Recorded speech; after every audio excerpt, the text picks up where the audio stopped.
দর্শক এই মুহূর্তে দেখছেন যে শান্তির প্রতীক পায়রা বের হয়ে আসছে এই বাংলাদেশের মর্যাদার প্রতীক জাতীয় সংসদ ভবনের সামনে থেকে। আমরা দেখছি যে শান্তির প্রতীক পায়রা যেটি এতদিন স্বৈরাচারের শৃঙ্খলে বন্দী ছিল সেটি ধীরে ধীরে বের হয়ে আসছে এবং এই অভূতপূর্ব দৃশ্য দেখতে এখানে লক্ষ লক্ষ মানুষ সংসদ ভবনের সামনে কিন্তু হাজির হয়েছে এবং পুরো এই মানিক মে এভিনিউ সেটি কিন্তু এখানে দেখছে এবং এই সংসদ ভবনের এই আকাশে লেখা হচ্ছে ৩৬ জুলাই রিবার্থ অর্থাৎ পুনর্জন্ম। এই পুনর্জন্ম হলো বাংলাদেশের পুনর্জন্ম। এই বর্ষবরণের দিনে পুরো বাঙালি জাতিকে বাংলাদেশের যে চীনা দূতাবাস সেটি উপহার দিয়েছে এই বাংলাদেশের পুনর্জন্মকে আবার এই বাংলাদেশের আকাশে ড্রোন দিয়ে প্রযুক্তির মাধ্যমে একে কিন্তু তারা দেখালো। আমরা দ্বিতীয় দৃশ্য দেখার অপেক্ষায় আছি। পুরো 14 মিনিট জুড়ে চলবে আয়োজন এবং একটি দুটি না ২৬০০ ড্রোন এখন জাতীয় সংসদ ভবনের সামনে এই পবিত্র জাতীয় সংসদ ভবনের আকাশে কিন্তু তারা এই আলোর ঝলকানির মাধ্যমে এই ৩৬ জুলাই বাংলার ঐতিহ্য, বাংলাদেশ এবং চীনের যে ঐতিহ্যবাহী সম্পর্ক এবং বাংলাদেশের এই স্বাধীনতাকামী প্যালেস্টাইনের প্রতি যে ঐতিহ্যবাহী সংহতি সেটা কিন্তু তুলে ধরা হচ্ছে। আমরা দ্বিতীয় দৃশ্য দেখার অপেক্ষা আছি। ঠিক এই মুহূর্তে আমরা দেখছি জাতীয় সংসদ ভবনের সামনে যে দৃশ্য বাংলার প্রতিটি মানুষকে নাড়া দিয়েছিল জুলাই শহীদদের ইমাম আবু সাঈদের ছবি এবং পেছনে কিন্তু বেজে উঠছে সেই জুলাই বিপ্লবের গানগুলো। আবু সাঈদ আবার মিলিয়ে যাচ্ছে আকাশে। এইখানকার উপস্থিত মানুষের আবেগ আপ্লুত। জানেন যে বাংলাদেশ গেল 15 থেকে 16টি বছরের যে স্বৈরাচারী আমল, যে এই স্বৈরাচারী আমলকে একদম ধুলোয় মিশিয়ে দেওয়ার ক্ষেত্রে যে ইমামের ভূমিকা পালন করেছে, যিনি নেতার ভূমিকা পালন করেছে, যে আবু সাঈদকে দেখে দেশের প্রতিটি শিক্ষার্থী আর কেউ ঘরে থাকতে পারেনি। সে শিক্ষা এবার আমরা দেখছি সেই মুগ্ধকে এবং তার পাশে লেখা আছে যে পানি লাগবে পানি। সেই মুগ্ধকে আবার আরো একবার দেখছে এই বাংলার মানুষ, দেখছে বর্ষবরণের দিনে।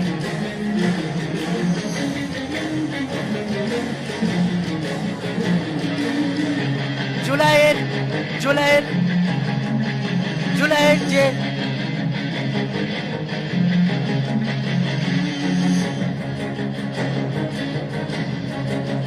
পেছনে জুলাইয়ের সুর পরিচালিত হচ্ছে, যে সুরগুলো যে বিদ্রোহের কবি নজরুলের যে সুর প্রতিটি ছাত্র জনতার মনে আগুনের স্ফুলিঙ্গ তৈরি করেছিল, দ্রোহের আগুন জ্বলেছিল, সেই মিউজিক কিন্তু তৈরি হচ্ছে। আমরা এইমাত্র দেখলাম নারী জাগরণের প্রতীক।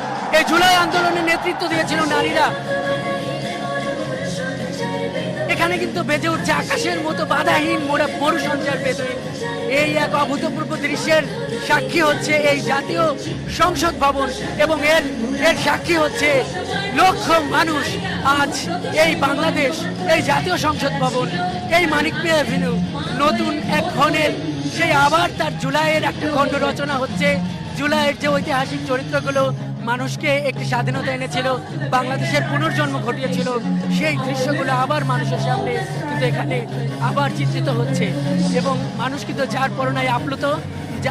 পরনায় মানুষ আবেগ আপ্লুত এবং তারা এই আনন্দের দিনে তারা তাদের শহীদদের দেখে, তারা যারা এই জুলাইকে সফল করার ক্ষেত্রে জীবন দান করেছে, যারা ভূমিকা রেখেছে, তাদের দেখে কিন্তু আবার আপ্লুত। এখন আমরা দেখতে পাচ্ছি সুজনকে, সেই রিক্সাওয়ালা সুজন, যেই সুজনের স্যালুট ছাত্র জনতাকে অনেক উৎসাহিত করেছিল, সেই সুজনকে এখন আমরা দেখছি এবং এরপর আমরা কাকে দেখবো সেই দৃশ্যের জন্য কিন্তু আমরা অপেক্ষায় আছি। চীন বাংলাদেশের ঐতিহ্যবাহী বন্ধু, সেই চীন দূতাবাস, সেই চায়না দূতাবাস এই বাংলাদেশের জনগণের জন্য এই পয়লা বৈশাখের উপহার স্বরূপ এটি করেছে। জানিয়ে রাখি চীনার অনেক একটা কলাকুশলী দল এখানে আছেন এবং এই যে ড্রোনের যে আলোর খেলা, সেটিতে এখানে প্রায় ২৬০০ ড্রোন আছে। এইখানে কিন্তু বাংলাদেশকে তুলে ধরা হচ্ছে, বাংলাদেশের ঐতিহ্য সেই শাপলা ফুলকে তুলে ধরা হয়েছে, পদ্মকে তুলে ধরা হয়েছে এবং উড়ন্ত দোয়েলকে কিন্তু এখানে ফুটিয়ে তোলা হয়েছে। যেই মানুষের মর্যাদার প্রতি 1971-এর যে মহান মুক্তিযুদ্ধে যে স্বাধিকারের জন্য যেই মানুষ এই বাংলাদেশকে মুক্ত করেছিল পাকিস্তানি হানাদারদের হাত থেকে এবং একটি স্বাধীন দেশে, তার ঠিক 50 বছর পর যখন একটি স্বৈরাচার এই স্বাধীন দেশের স্বাধীন মানুষের ওপর এই রাষ্ট্রীয় বুলেট ব্যবহার করে আবার একটি স্বৈরাচারী শাসন এখানে কায়েম করেছিল, সেই স্বৈরাচারী কায়েমের জন্য আবার কিন্তু 24-এর গণঅভ্যুত্থান, 71-এর উত্তরাধিকাররা কিন্তু এখানে ঘটিয়েছে এবং সেই যাবতীয় ইতিহাস আজ এই পয়লা বৈশাখের দিনে, বর্ষবরণের দিনে কিন্তু আজকে এখানে উপস্থাপন করা হচ্ছে। এই 1971 ভেসে উঠেছে এই মহান জাতীয় সংসদের সামনে এবং এখানে কিন্তু স্পষ্টভাবে আছে 1971-এর উত্তরাধিকার 2024, 1971-এর সংগ্রামের ধারাবাহিকতা 2024 এবং 1971 এবং 2024 যে একই ধারাবাহিকতা। এই 1971 শিখিয়েছে যে স্বৈরাচার বাংলাদেশের মাটিতে কখনো অক্ষুণ্ণ থাকবে না, স্বৈরাচার বিদায় নিয়েছে এবং ভবিষ্যতেও আর কেউ স্বৈরাচার হতে পারবে না। এই যাবতীয় দৃশ্য এখানে লাখ লাখ মানুষ দেখছে, উন্মুখ হয়ে দেখছে। আবার আমরা দেখছি সেই আবু সাইদকে যে আবু সাইদ এই জুলাই আন্দোলনের প্রতীক, সেই আবু সাইদ 2024-এর এই গণঅভ্যুত্থানের সামনে দাঁড়িয়ে এখানে জাতীয় পতাকা হাতে দাঁড়িয়ে গেছে। দর্শক, আমরা যুক্ত হয়েছি মানিক মে এভিনিউতে টেলিভিশনের পর্দায়। আপনারা যে আলোর খেলা দেখছেন এটি মূলত এই পয়লা বৈশাখের আয়োজন, সংস্কৃতি মন্ত্রণালয়ের আয়োজন, সরকারের আয়োজন। আজকের এই বর্ষবরণ এই এখানে মানিক মে এভিনিউতে আয়োজন শুরু হয়েছে, দুপুর থেকেই গান হয়েছে, সুর হয়েছে এবং নানান এই কনসার্টের মধ্যে এই জুলাইয়ের এই উপহার, এই যে চিত্র আঁকা, এটি সরকারের বিশেষ আয়োজনের মধ্যে ছিল। এটি আগে থেকেই একটি ঘোষণা ছিল, সেই ঘোষণার কিন্তু বাস্তবায়ন এখন আমরা দেখছি এবং আমরা দেখছি যে এই জাতীয় সংসদ ভবনের সামনে এই বাংলাদেশের মর্যাদার প্রতীক। এবার আমরা দেখছি নিপীড়িত ফিলিস্তিনের প্রতি বাংলাদেশের সমর্থনের চিত্র। দেখছি যে বাংলাদেশের অভ্যুদয়ের পর থেকে এই স্বাধীনতা, যে প্যালেস্টাইনের যে ন্যায্য সংগ্রাম, যেই মুক্তির জন্য সংগ্রাম, সেই সংগ্রামের সঙ্গে বাংলাদেশ যে আছে সেই চিত্রটি কিন্তু এখানে ফুটিয়ে তোলা হলো। আল আকসার যে সংগ্রাম, এই জুলাইয়ে রক্তের রং নামিয়েছে এই ঢাকায়, সেই চিত্রটি কিন্তু আবার দেখানো হলো এবং আল আকসার সংগ্রামকে যে ঢাকা হৃদয় দিয়ে ধারণ করে সেই চিত্রটি কিন্তু এখানে ফুটিয়ে তোলা হলো। এবং আজকে এখন যেটি দেখানো হচ্ছে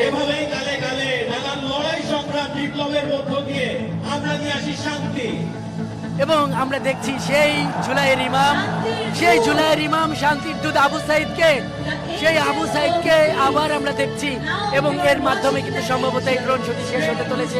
বাংলাদেশের মানুষ আবার আপ্লুত, কারণ এই বাংলাদেশের মানুষই জীবন দিয়ে স্বৈরাচার ঘটিয়েছে, যারা এই পবিত্র সংসদকে 1.5 দশক ধরে কুক্ষিগত করে রেখেছিল, নামমাত্র নির্বাচনের মাধ্যমে কুক্ষিগত করে রেখেছিল, নাগরিক অধিকারকে ভুলুণ্ঠিত করে এই দেশের মানুষকে অধিকারকে ভুলুণ্ঠিত করেছিল।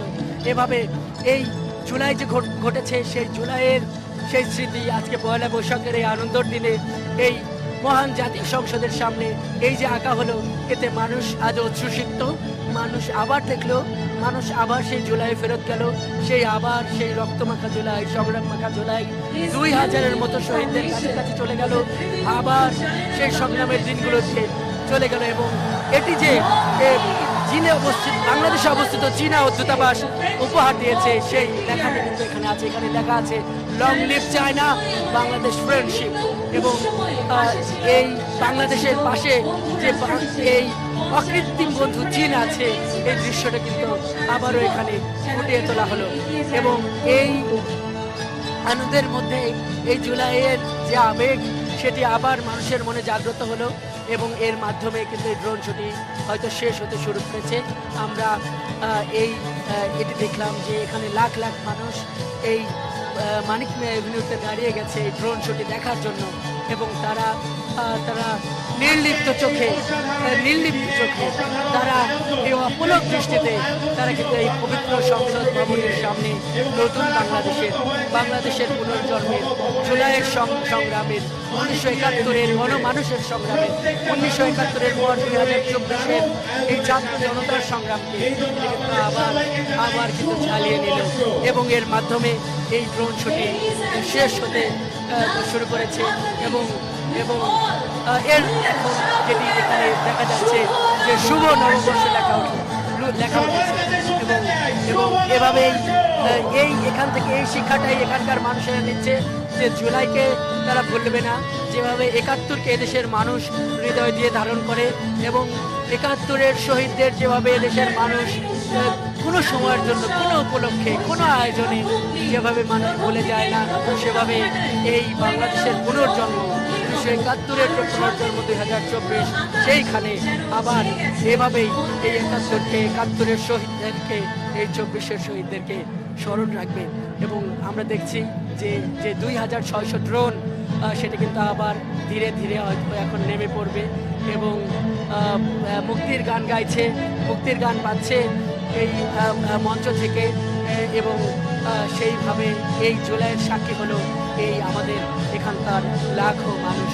দর্শক যারা এই মুহূর্তে যুক্ত হলেন তাদের জন্য জানিয়ে রাখি যে বাংলাদেশ আরেকটি অভূতপূর্ব সময়, অভূতপূর্ব মুহূর্তের সাক্ষী হলো জাতীয় সংসদ ভবনের সামনের যে মুক্ত আকাশ ২০২৪-এর ৩৬ জুলাই খ্যাত ৫ আগস্টের গণঅভ্যুত্থানের পর এই বাংলাদেশের মানুষ যে মুক্ত আকাশ পেয়েছে, সেই মুক্ত আকাশে পয়লা বৈশাখের দিনে আবার সেই জুলাইকে এঁকে দেখালো বাংলাদেশে অবস্থিত চীনা দূতাবাসের সহায়তায় একদল ড্রোন প্রকৌশলী ২,৬০০টি ড্রোন তারা আলোর খেলা দেখিয়ে এখানে কিন্তু দেখিয়ে দিল সেই জুলাইয়ের স্মৃতিকে।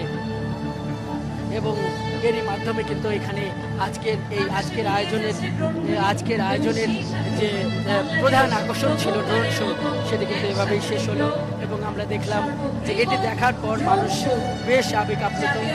তারা যেই আবু সাঈদের জন্য যারা কিনেছে, আবু সাঈদের জন্য এই দেশের মানুষ জন্য যারা সেই আবু সাঈদকে দেখলো, মুগ্ধকে দেখলো এবং নারী জাগরণ যেই জুলাইয়ের যারা নেত্রী ছিলেন